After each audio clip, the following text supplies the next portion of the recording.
Cierra los ojos e imagina al hombre más popular de tu ciudad. Tiene dinero, viste la ropa de marca más cara, organiza las mejores fiestas y todos quieren estar cerca de él.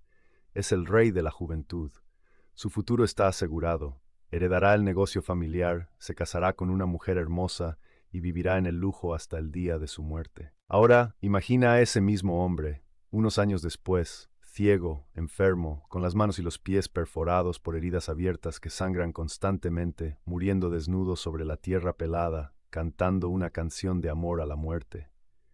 ¿Qué tiene que pasar en la mente de un ser humano para hacer ese viaje?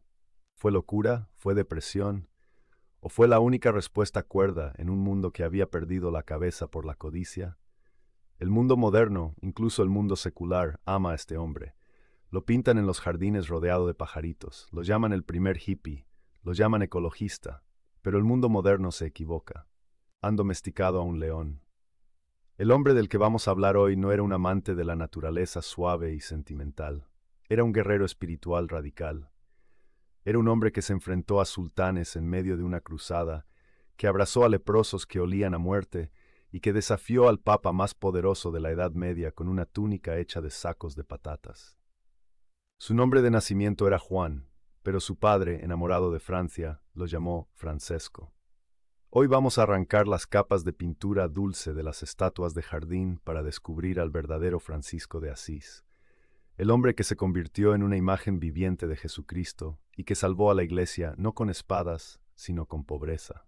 Prepárate, porque esta historia te va a incomodar y si tienes suerte, te va a cambiar. Estamos en el año 1202. Italia no es un país unificado, es un nido de víboras, ciudades-estado peleando entre sí, Asís contra Perugia. Francisco tiene 20 años, es el hijo de Pietro di Bernardone, un rico comerciante de telas. Francisco no quiere ser santo, quiere ser caballero, quiere gloria, quiere que los bardos canten canciones sobre sus hazañas, se compra la armadura más cara, el caballo más fino y cabalga hacia la batalla de Collestrada entre Asís y Perugia. Es una masacre. La caballería de Asís es aniquilada. Francisco ve a sus amigos destripados a su lado. El olor de la sangre, el barro y las heces lo inunda todo. No hay gloria aquí, solo carnicería. Francisco es capturado, pero como es rico, no lo matan, lo secuestran para pedir rescate. Pasa un año entero en una mazmorra de Perugia. Un año, imagina eso. Un niño rico, acostumbrado a sábanas de seda y perfumes franceses, ahora duerme entre ratas. Con fiebre, comiendo pan duro y agua sucia. Fue en esa oscuridad donde la armadura de su vanidad se empezó a oxidar. La enfermedad lo consumió. Cuando su padre finalmente pagó el rescate y regresó a Asís, Francisco ya no era el mismo. Caminaba como un fantasma. Intentó volver a su vida anterior.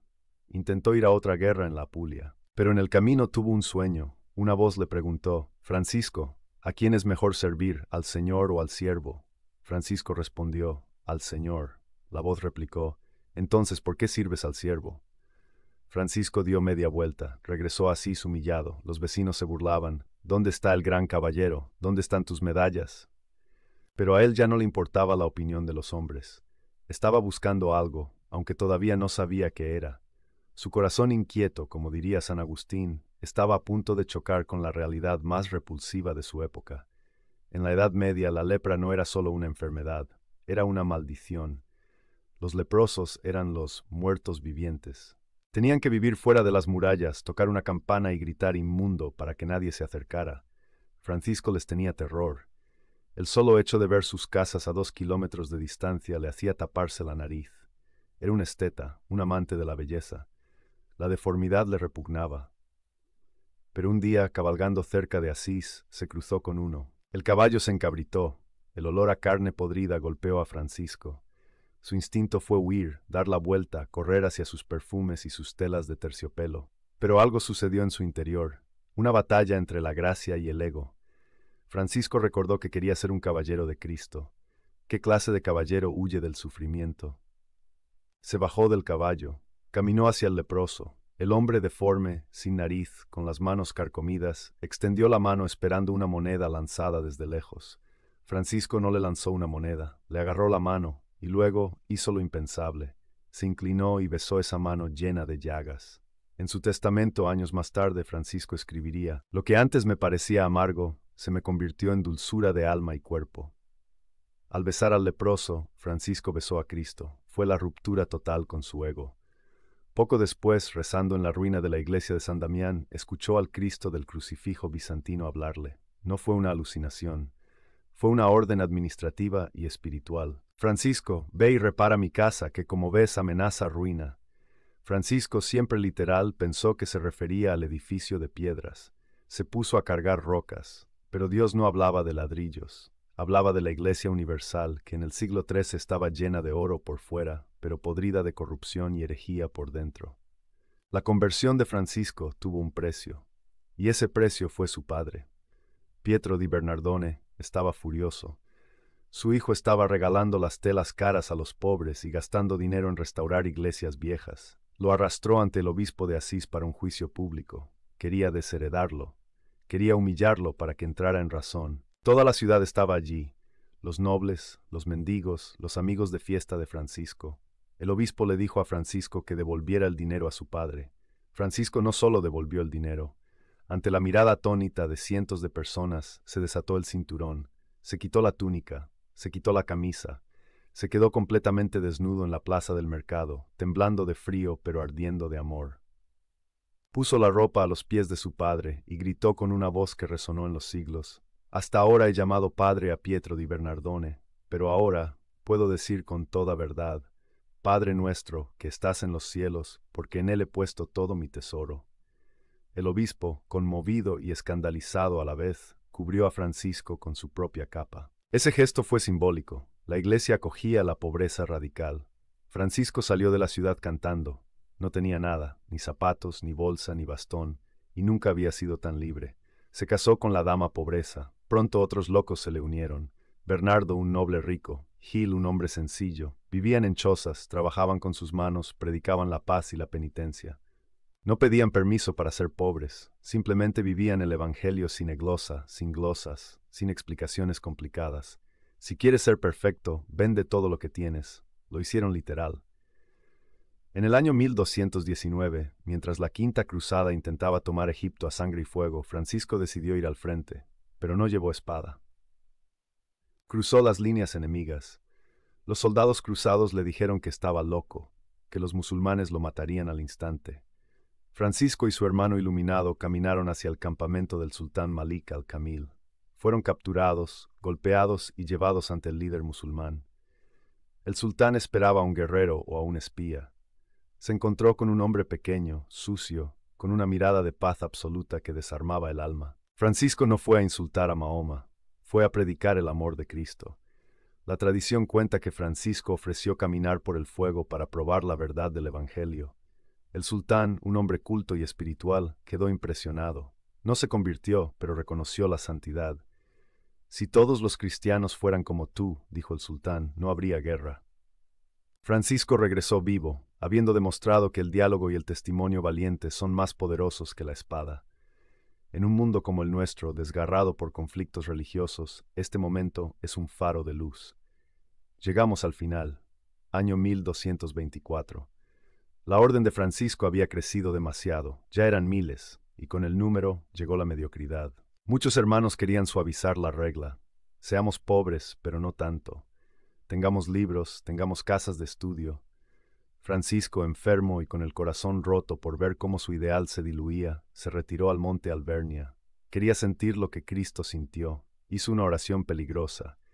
«Señor, te pido dos gracias antes de morir. Que sienta en mi alma y en mi cuerpo el dolor que tú soportaste, y que sienta en mi corazón el amor desmedido que te llevó a sufrir por nosotros».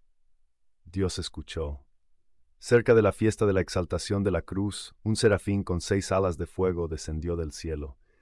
En el centro del ángel estaba la figura de un hombre crucificado.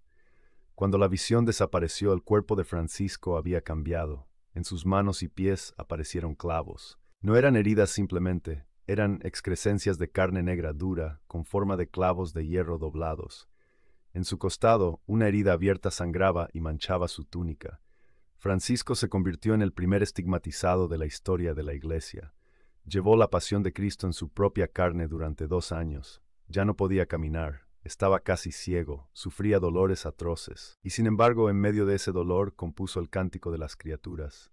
«Loado seas, mi Señor, por el hermano Sol, por la hermana luna. Esto no es panteísmo. Francisco no adoraba a la naturaleza, adoraba al artista a través del arte. Veía en cada piedra, en cada lobo, en cada estrella, una huella de la Trinidad.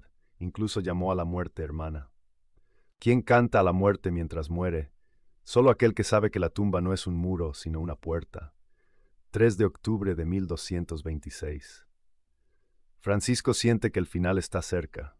Pide a sus hermanos que lo lleven a la Porciúncula, la pequeña capilla donde todo comenzó. Pide un último favor extraño, quiere morir desnudo sobre la tierra desnuda. Quería salir de este mundo como entró, sin nada, aferrado solo a Cristo. Sus hermanos lo colocaron en el suelo, cubrieron sus estigmas por pudor, pero él quería sentir el polvo, la humildad de la tierra de la que fue hecho. Bendijo a su ciudad, Asís, bendijo a sus hermanos. Y mientras cantaban el salmo, su alma voló. Dicen las crónicas que una bandada de alondras, pájaros que aman la luz y cantan solo de día, descendió al atardecer y rodeó el techo de la cabaña, cantando mientras el santo moría. La creación despedía a su rey. Hoy, en el año 2026, Francisco sigue siendo peligroso. Si crees que San Francisco es una estatua bonita para poner en el jardín, no lo has entendido. Francisco es un espejo que nos juzga.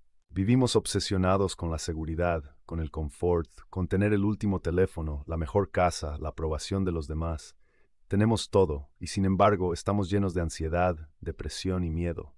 Francisco no tenía nada, absolutamente nada, y tenía la alegría perfecta. Él nos enseña que no eres lo que tienes, eres lo que amas.